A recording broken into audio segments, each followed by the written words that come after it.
Hi, my name is Kevin Murray, editor of Garland magazine. Welcome to our special video discussion, Love Across the Indian Ocean, or Love in the Time of the Coronavirus, which features a number of the contributors in our latest issue, UPA. And we're very pleased to have some very fine writers and minds as part of this. So the idea of this issue was to explore the value of love in what we make. So how it is that the objects that we produce are there to help people come together. And as part of the broader conversation across our region, we're also looking at the kind of cultural context of this love. And there's a very clear difference, say, between maybe a Western concept of love, which is expressed particularly in the story of Romeo and Juliet, which is a very romantic one in the sense that a couple find themselves starstruck, that there is something kind of cosmic about their love that sits outside society, particularly the relationship between families in Italy at the time. And so in that sense, love is something felt very strongly, and it's not something that's produced through society.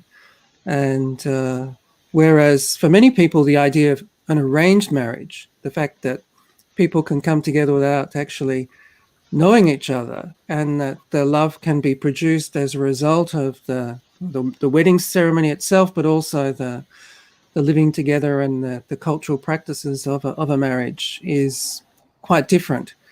Now, we're not saying one is better than the other or that more true than the other, but it's part of our world to understand that difference. And I think the articles in this issue really give us that kind of variety and sense of complexity at the moment. So anyway, let's see who's here to begin with. Firstly, Shirley Bhatnagar and Ishan Khosla. I should say Ishan is the Indian representative on the Garland editorial board and also the husband of Shirley Bhatnagar. So very welcome, Ishan. And Shirley, where are you at the moment? We are both in New Delhi. Good. That's good to hear. Eina Ahluwalia, who wrote a very good article for us about jewelry on the Kirpan. Aina, greetings. Where are you? I'm in Calcutta, India. Welcome. And Thank you. Aarti Kawlra, who is both a subject of a earlier podcast, and also another article on wedding saris in Tamil Nadu. Where are you at the moment, Aarti? I'm in Chennai. In Tamil Nadu. Yeah. And Manasee, who wrote a beautiful article for us about the games that a couple play to get to know each other. Whereabouts are you, Manasee? I'm in Melbourne, in Brighton, in Melbourne. Good. And Varuni Kanagasundaram, whose work looking at the sari in relation to ceramics is a very poignant contribution to this issue. Whereabouts are you, Varuni? I'm in Melbourne as well, and in Australia. Uh-huh. And I'll just slip onto the screen here. Our quarterly essayist, Mitrija Bais. Welcome. Whereabouts are you, Mitrija? Thank you, Kevin. I'm in Melbourne, Australia as well at the moment. Great. Well, it's wonderful to have people from across the Indian Ocean here to share their stories. So let's get a sense of what each other contributed to this particular issue. If we can go back to you, Shirley, can you tell us about the works that you shared in our issue? So the works that I shared in the current issue of Garland titled Upahar was about storytelling about love through objects. And this work was part of a larger work that was created last year as part of the British Ceramics Biennial in Stoke-on-Trent. So very quickly, while the magazine is talking about two works, One is The Sad Story of Khairunisa, and the other one is titled How to Meet Your Future Wife. It's actually part of a larger work, about 12 works, which was shown under this larger title. Basically, the work was part of a proposal that I had given to Indian Ceramics Triennale for a residency grant in England. And this was the first time an exchange like this was about to happen. It was specifically for ceramic artists based in India. And while I was thinking of proposal and grants and what to write, what would be appropriate to create in England, uh, the first thing as an Indian was kind of dealing with the fact of an exploitative relationship, a colonial exploitative relationship that England had with India. And while this is true, a larger part of our history, what we study, what Indians know better, and also, I guess, what is common knowledge or not common knowledge in England, a lot of people don't know about a very short period, like it's called like the twilight period between East India Company, which is a company rule, uh, East India Company officials and Indians. So this is basically a period which starts between 1600s in India, going up to just before 1857, where East India Company officers kind of mingled with the Indian society with very different eyes, not necessarily from the aim of exploitation, trade and commerce, yes. One in three of the East India Company officers made India their home. They married Indian women. They left their wealth to their Indian wives and families. So the works that I talk about are actually based on true stories. One is a story called of Job Charnock, who's considered the founder of Calcutta. His story is really interesting because it is said that in 1633 he was basically posted in Patna, and he happened to be present at the right place at the right time. There was a sati which was happening of a Rajput princess. He's there. He suddenly is very mesmerized by this young bride who's going to, I guess, have to jump into the fire. So they say at personal cost, he kind of stops it, takes this young woman home, falls in love, they get married. There's record of them having 3 children together, and he remained devoted to her, and he lived and died in India. So that is the story of Job Charnock. The second story is actually based on a book by William Dalrymple called The White Mughals. And the title of my work actually was called Beyond White Mughals because I was inspired from the book. I'd read the book when it had come out in early 2000s, so I kind of knew about this topic. So that story is not so happy. It's a tragic story of a Hyderabadi noble woman called Khairunisa and her English husband, James Kirkpatrick. Interestingly, again, James Kirkpatrick was actually born in Chennai. He knew Tamil very well. And the time when they were kind of, this is, I would say, mid 1700s, at that time it had become, the English East India Company was frowning upon. Their officials, they were dismissive of marriage. They were dismissive of these relationship with the Indians.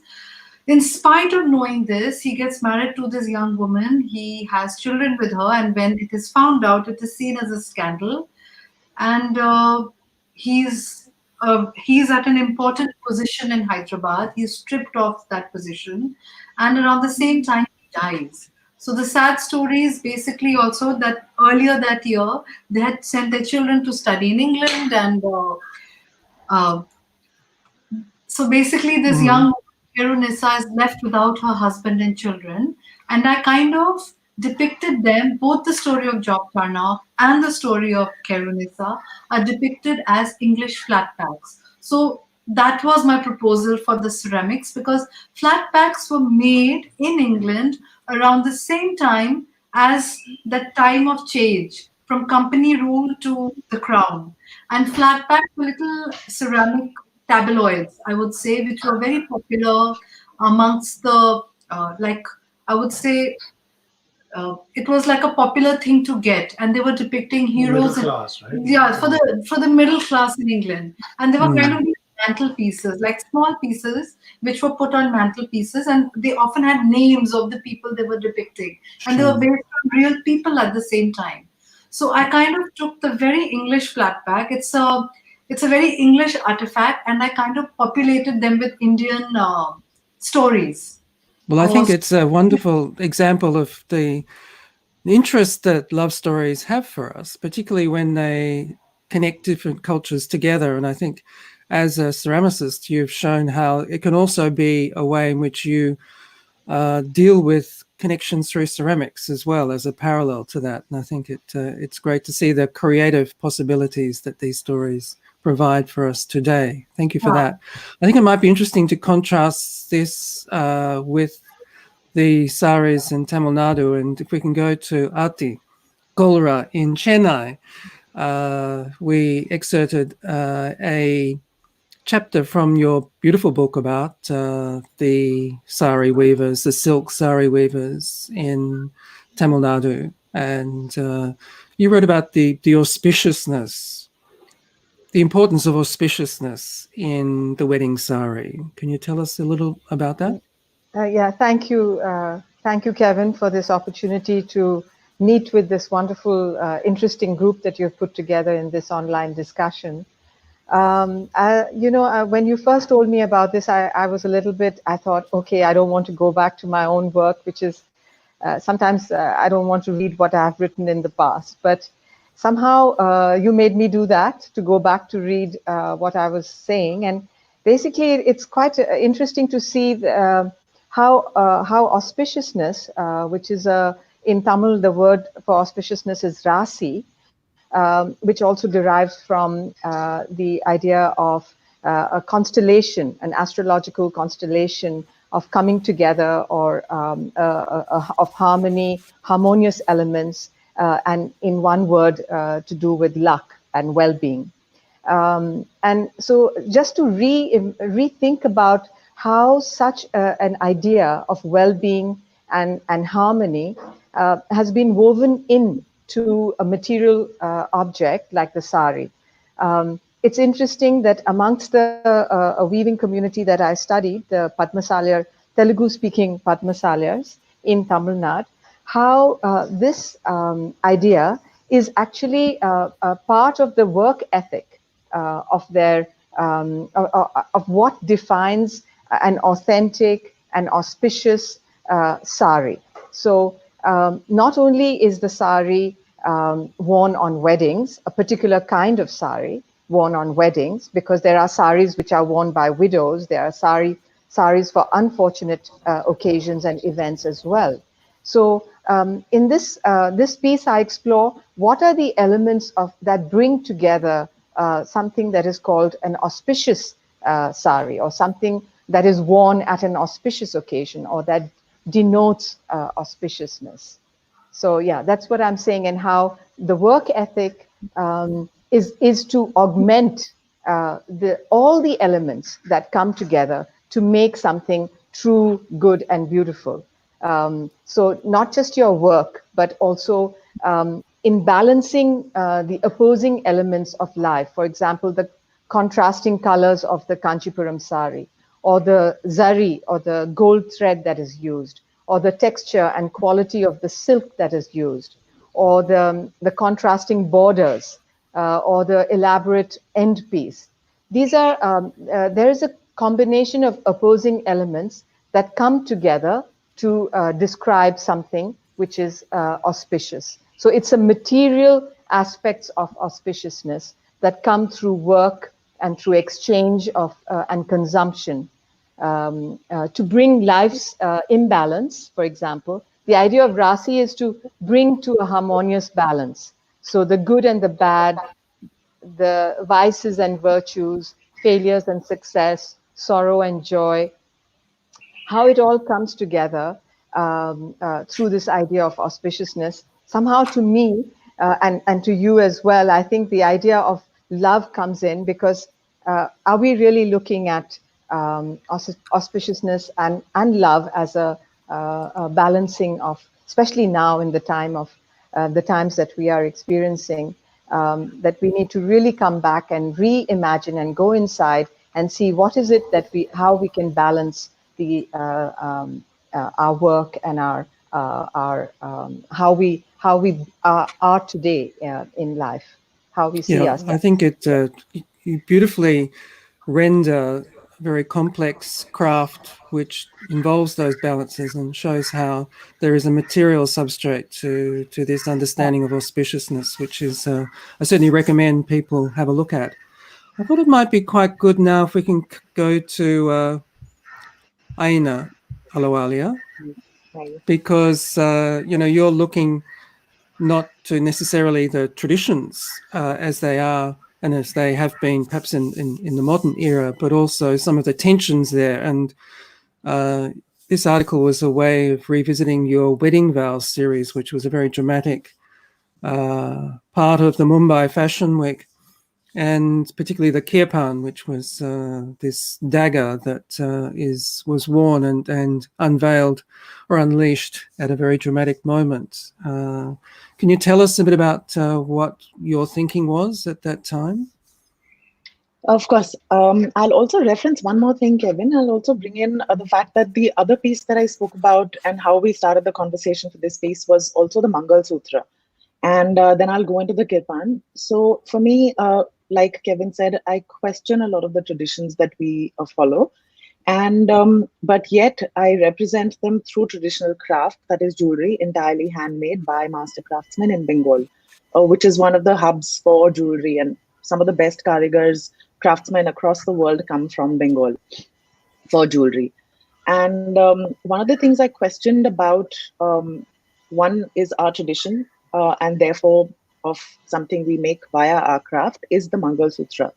And why is there is a symbol for weddings or being married for a woman in every culture in India, whether it's the red and white bangles for the Bengalis or the green bangles for the Maharashtrians, or like there's the tali for the South Indians, there's the toe rings and things like that for other cultures. So why is it that, and then there's a sindoor, and then of course there's the Mangal Sutra that a lot of Indian women wear. And contrary to that, there is no symbol for a man to show that he's married. So it sort of brings in the question of how it sort of is like a notice to say that, she's already, she already belongs to a man. So for me, I was questioning that. And at one point in time during short performance piece that I had done at one of my shows, I had this woman and this man in sort of like, it was like a love story again. But in that, at the end of the love story, the woman puts the Mangal Sutra on the man. And this was in 2009. And of course, it was very, everyone who was there was like slightly taken aback. Why would, at the idea of it. But to me, it was like, why should it be surprising? I mean, if this happens. So that was one thing. And then we come to about 2000, I forget, maybe 11 or 12, that we did the Wedding Vows collection. And it was actually a stand against domestic violence. And the whole idea was to use jewelry, which is something so quintessentially, owned by women, and yet very much a part of, say, our dowry or a part of our wedding trousseau, or, as the Muslims have it, it's the meher that's given to you when you get married. So it's a part of our wedding ritual to receive all that jewelry and to use that jewelry to talk about domestic violence. And one of the pieces I made was the kirpan necklace. The kirpan is actually a small sword with a shield that is worn by the Sikhs. And it was originally worn to as a symbol of righteousness, as a symbol to stand up against any kind of oppression and to protect people around you, whether it's the weak or the oppressed or the old or women. And it was worn by both men and women, because in the Sikh religion, both are equal, typically. So I used that kirpan and turned it into a crescent-shaped necklace, from where if you open it up, the knife comes out. And so when the woman walks in on the runway, she's wearing that kirpan with the moon-shaped shield on the kirpan, on the knife. And so you can't see a thing, but she comes to the head ramp and she opens it up and the knife is revealed. And the symbolism was not to do with using the knife for violence, but like I said earlier, it's to use the knife for protection. It was symbolic to say that before anything else, while we make these vows of love to each other, I also make a vow to love, respect, and protect myself. Because often in marriages, I find that women sort of lose themselves. And at least I feel like that is not just in India, actually, it's true across the world.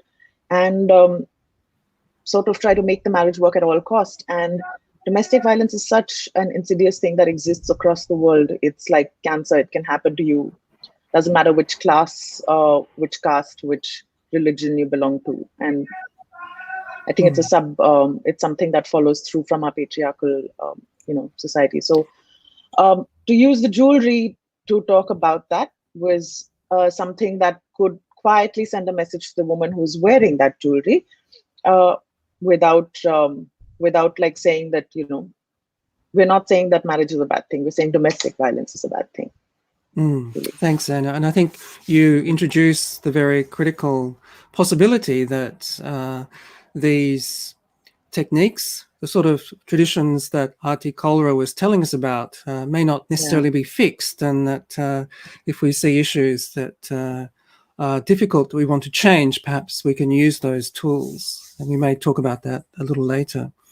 In terms of a box of tricks, I thought it might be quite good, Manasee, if we could hear from you now. You presented quite an amazing article about the various games that bride and groom play together in order to get to know each other. Can you set the scene for us? Sure. Thank you, Kevin, for getting us all together this evening.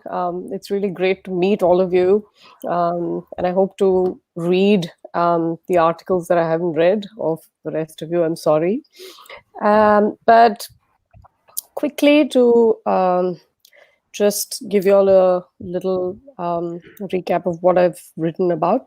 So the person whose photographs are there in the photographer whose works are there in the article, he's a dear friend, and he's a professional photographer, and him and I, his bread and butter is doing weddings, and him and I used to always discuss all his experiences during these weddings. Now, weddings in a sense are such a big part of our Indian socio-cultural fabric in general. As someone from a large Indian, from the typical big Indian family, I've been to, as I'm sure all of you have been to, many weddings, and I find them really stressful. Even if you're a guest, even if you're a guest, if you're the bride's sister, if you're the groom's cousin, whatever, I just find them really stressful. And I've always marveled at. And again, I have nothing against tradition, but I've always marveled at each of these ceremonies, and I've always wondered, as a young adult, and even as a person in my 20s and 30s, I've always wondered what all these traditions stand for, and what's the need for all of this. And I've always been very curious about arranged marriages, because I find it very. I find it something that's and though a lot of our cultural fabric is enmeshed with that, with arranged marriages. So this was something that Anbu and I used to always discuss about these. Now I grew up in Bangalore and a lot of other cities in the south, and he used to shoot a lot of Tamil weddings, and he told me a lot about these fun games that were played in Tamil weddings, and I found that really interesting, because I find a lot of our weddings the ceremony goes on for 2.5 hours. The bride and groom sometimes don't know each other very well. They've met each other a couple of times, but it's up to that, or they've gone out on a couple of dates, and it's just up to that.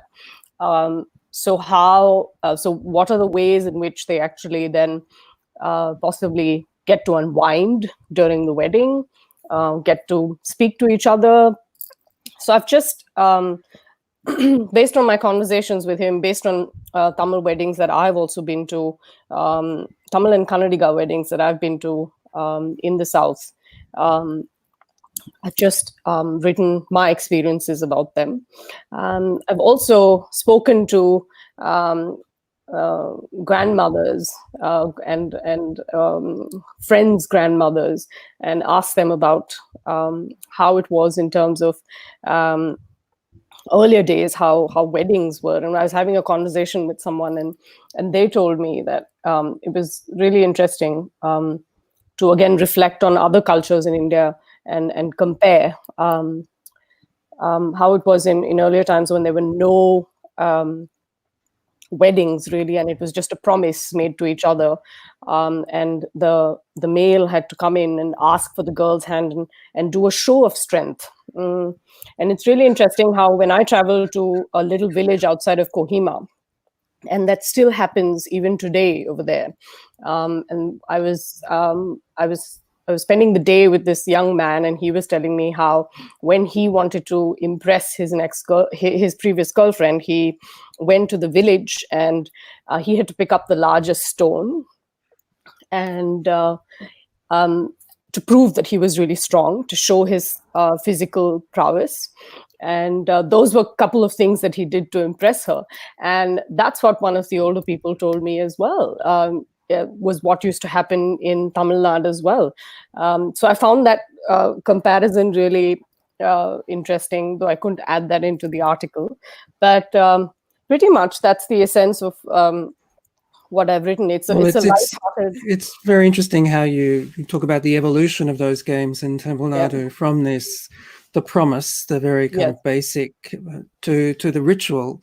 And all the games, I like the one where there's supposedly the husband's or the groom's name somehow hidden in the henna on the hands of the bride, which gives, of course, the opportunity for the groom to study the hands very carefully and but in a playful kind of way. So all of these inventions were quite marvelous. Yes. That's something that I think happens across the country. I don't think it's specific to Tamil Nadu. I have seen it in a lot of weddings across the country where there is this, either the initial of the name of the bridegroom or the complete name is written either in Hindi or in your own local language or in English, and it's. And I think perhaps to bear the fruit of that, if we could now ask Mitraja, I'll just try and get her on the screen at the moment. Just having a bit of trouble here. Might go to Varuni while I try and get Mitraja on. Varuni, I'll get to you in a moment, Mitraja. Now, Varuni, you also explore the materiality associated with love, particularly the sari, which, as we've seen, is an item associated with very strong emotional meaning, but is, as a textile, very fragile. But you combine it with ceramics in a way to kind of express that poignancy. Can you say a little about the kind of story that you were telling through your article? Mm-hmm.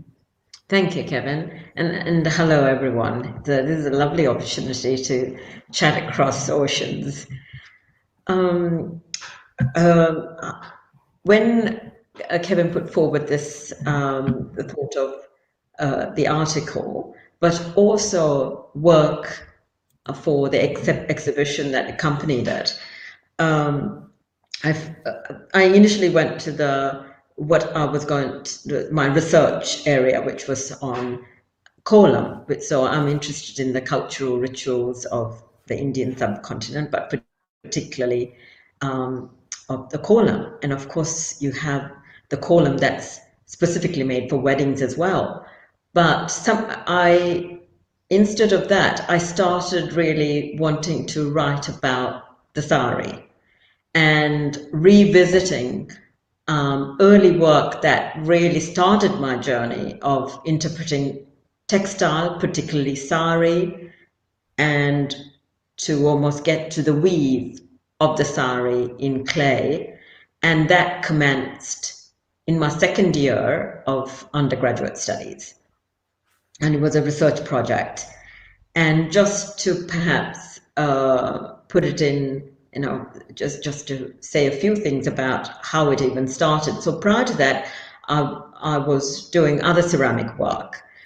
And it was, so I thought I will explore some photographs that I had taken when I'd gone to India. And it was Taj Mahal, interestingly. And there is a place of love.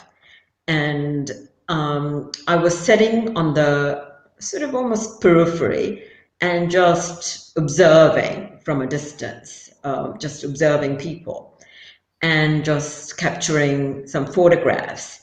And years later, when I'm looking back at the photographs, I'm seeing just this color and textile, but in that is gatherings, and therefore gatherings associated with a place of love, which was what Taj Mahal was, but also place of gatherings where all this vivid color and the craft of the weaving of sari, and how the sari can almost tell so much about the person who's wearing it. How young, what her age might be, what caste she might be from, is she widowed or not, and various other aspects.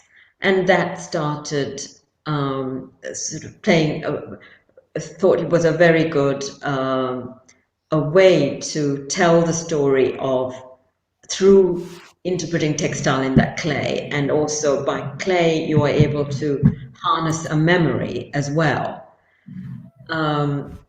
So I had, in that second year, I had made these boats of clay. So they were, when you go into a sari shop, how they are stacked up, boats of fabric.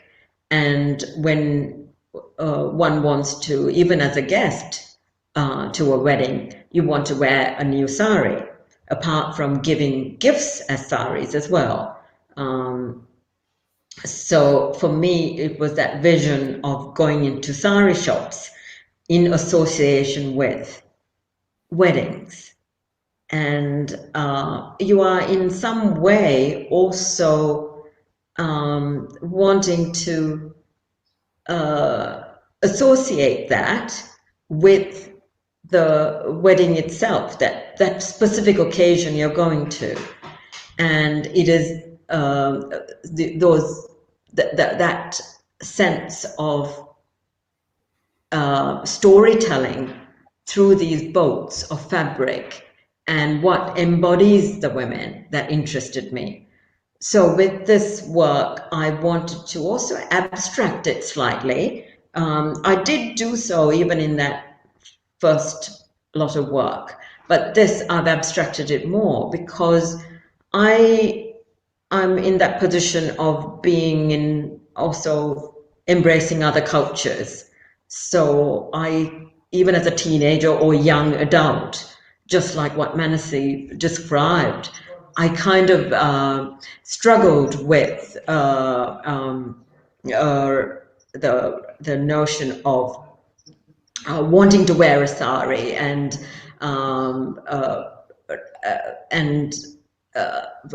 my parents, or my mother particularly, would want my sister and I to wear saris to weddings, and this was in New Zealand. So I was quite young in my early years in Sri Lanka in terms of wearing sari, but so my growing up years in New Zealand, there was a resistance. So it was that notion of wanting to kind of liberate and kind of re-enter it in some kind of way. Now, as a much later, then I embrace it a lot more in capturing it in a way that I'm able to relate to it differently, and almost revisit it differently. And it's that notion I can certainly, of I recommend you have a look at Varuni's beautiful works in this issue, which use the medium of ceramics to revisit the sari, and she's just given us a very beautiful biographical relationship, a way of understanding that, which is interesting. Time is upon us, so if we could go to Mitraja now, finally, the Koli essayist, and you wrote about the Chetanas, who are a very poignant group in southern India who have a particular relationship to the beautiful things and the palaces that they live in, but also, a very interesting ritual of the second wedding. Can you tell us about that? Absolutely. Thank you for inviting me for this one. It's a pleasure to meet all of you and hear your stories. And it definitely prompts me to read the articles. It was lovely. Apart from the first conversation, I've been a part of all of them. So sorry about it, Shirley. I had to leave midway. It was very interesting to know about weddings in parts through objects. And I discovered this. So I've been to Chettinad before as an architecture intern to study architecture. But I came across this concept of the thali that Elena mentioned just recently when I was writing an article on jewelry and marital jewelry at that. And I found it very interesting to know the concept behind it. So Chettiars they've been very influential and powerful people in the past. They were businessmen and merchant community, and everything from the objects they use to the mansions they've built for themselves has been extraordinary and magnificent. And then, of course, the thali, which is the Mangal Sutra, which is the symbol of a woman's marital status, has to be elaborate. And the thali is the central pendant, but the whole necklace is known as Kalathiru, if I'm pronouncing it right, in Tamil, and it signifies the union of man and wife. And what I loved about it was that a concept where a bit of gold for the Kalathiru comes from the groom's family. So it's a present that the bride's family presents to the bride, but a part of gold for it comes from the groom's family, which symbolizes not just the union of man and wife, but the union of two families, and which I found was very beautiful. And usually, all the Mangal Sutras that we see that are worn across India are very simple, which a woman can wear every single day. But when you look at the Kalathiru, it seems too heavy to be worn every day. So another occasion when the Kalathiru is worn is on the man's 60th birthday, because in traditional Hindu culture, it was believed that a man's life was 120 years. And so when he turns 60, it's an important sort of milestone that a man has crossed, and the man and wife, they revive the wedding vows. So I found that was very interesting. I haven't heard about renewal of wedding vows in any other Indian culture or community, but that's just me. There might be. It's just yep. So that's what the Kalathiru was about, and I'm not from Tamil Nadu, so I don't know how to pronounce it, but I'll just I don't know what it's called. It's mentioned in the article, but I forget how to pronounce the 60th birthday celebration of the man. And yes, my article is based around this, but not just the Kalathiru, but everything extravagant that the Chettiars have left behind. And it just left me with questions about objects that we possess and what happens to them after we are gone or once we pass them on, because an object in its lifetime might hold a very different value for us. It might be very dear for us, but then when we leave it behind, it could either be a burden for someone because they might not have the same emotions for it, or it might really prove to be a legacy and a boon, which it did in some in some Chettiar mansions where which have helped the families lead proper lives. But yeah, that was about the thali, the Kalathiru. But my story about Chettiars is incorporates everything from the Kalathiru to the weddings that were held in the mansions, or where the weddings were held. So I hope you get to read a glimpse of it and share your thoughts about it.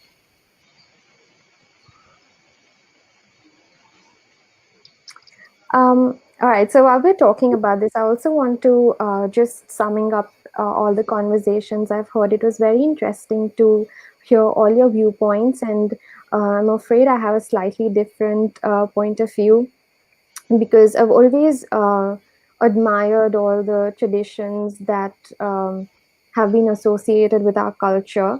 So somehow it was very easy for me to sort of absorb uh, the cultural values I myself have had in arranged marriage.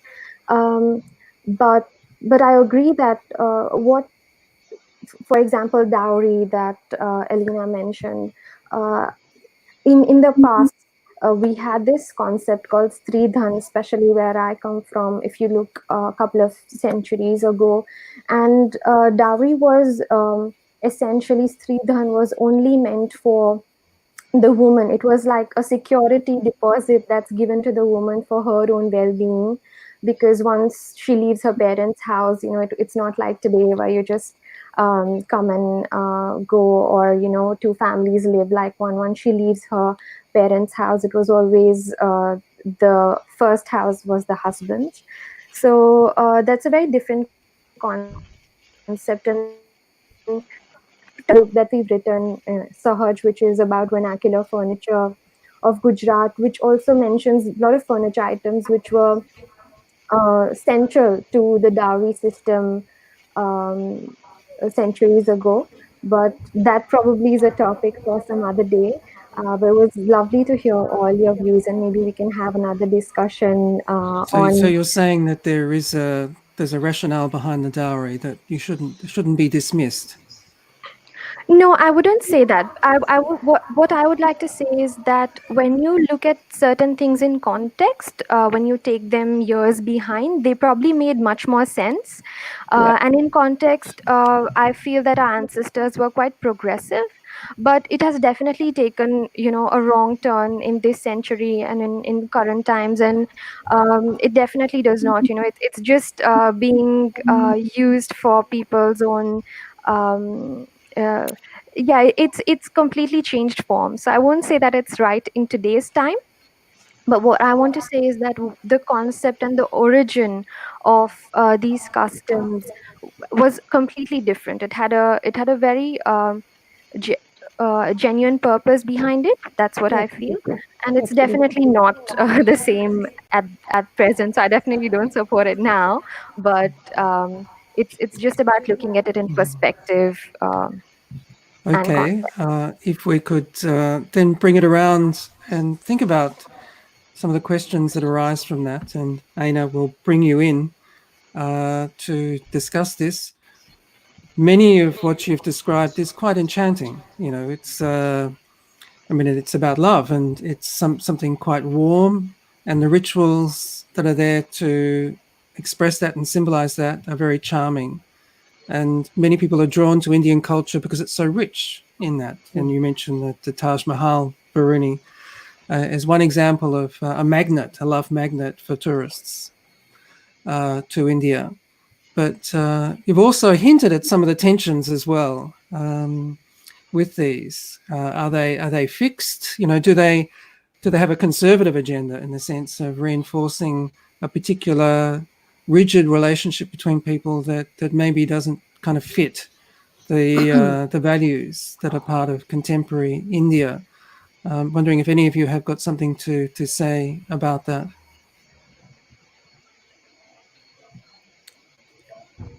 I'm sorry, can you please repeat the last part of your question? Yeah, please. That if you look at the values that are part of India today, in terms of relations between people, and you have all these traditions that we've spoken about, and the jewelry is one of them, and the sari and so on. Are there challenges in the craft of love in a country like India that needs to adapt to the different values people might have? Well, I think like Mitrija was saying just before this, definitely traditions have evolved, and some of them have, or actually, according to me, a lot of them have evolved to or for the benefit of a lot of communities or even personal benefits, and have evolved according to people's or what some people in communities think are important. And so, yes, there are definitely challenges around the crafting of love in terms of tradition. I'm wondering, since it's a bit of time, Eina Ahluwalia, since the Wedding Vows series, are there other challenges that you've been looking at in terms of the jewelry that you associate with love in India? Yeah, I feel like the thing is that jewelry should be something, for me, I personally feel I shouldn't use the word agenda, but my agenda really is to subvert the idea of jewelry from being ornamentation. Now, I'll go back to what Mitrija also said. If you look really back, the culture may have defined, say, for example, even dowry as something that was useful for women because it protected them when they moved to another house.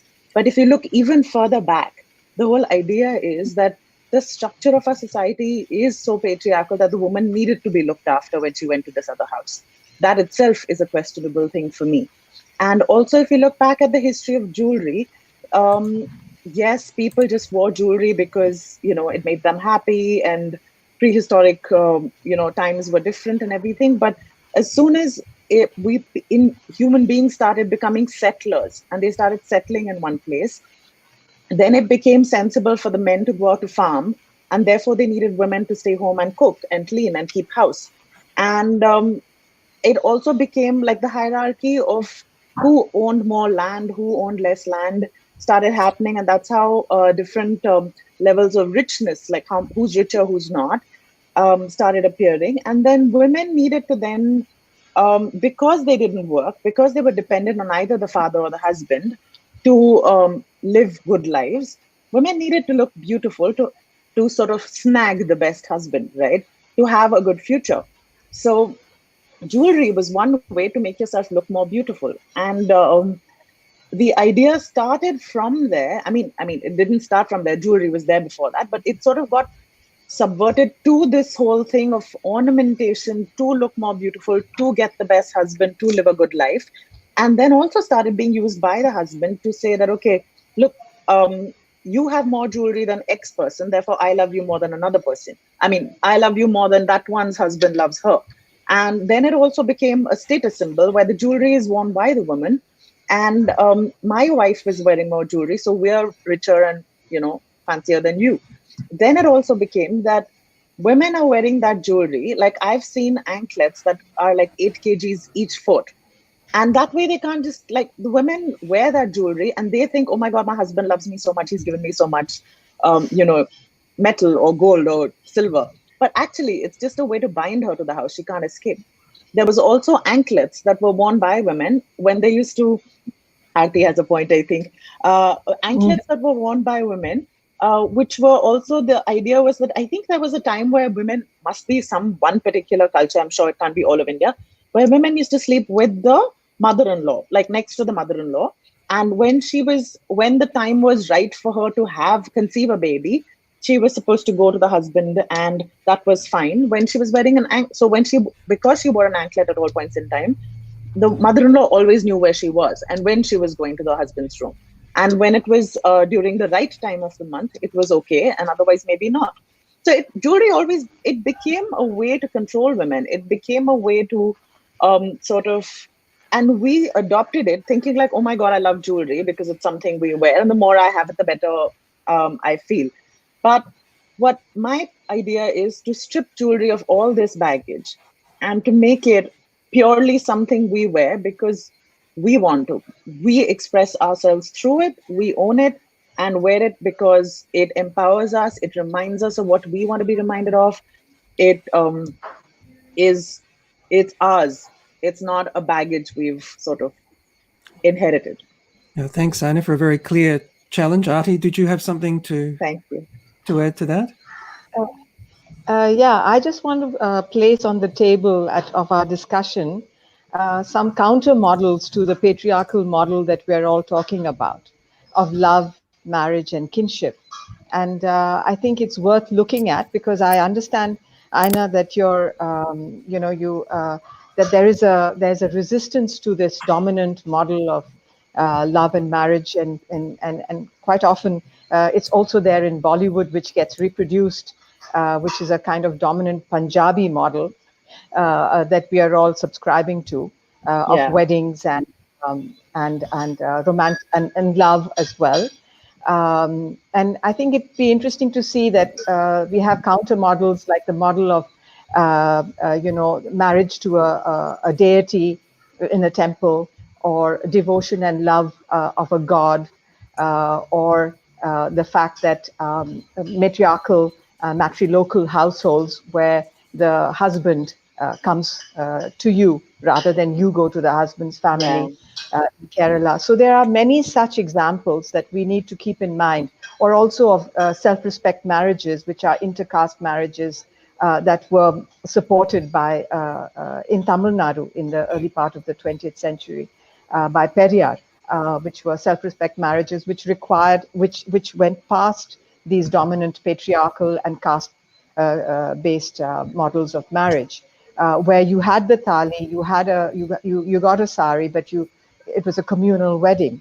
Again, it counters the North Indian model of Swayamvar, which is enshrined in the Ramayana, of where the man, Swayamvar was actually a counter model to the counter model. Yeah, it's a counter model. So I think it's good to look at those as well, and to add it to our conversation about love and marriage and weddings. Well, it certainly powerfully suggests a plurality within India culture that is important to embrace.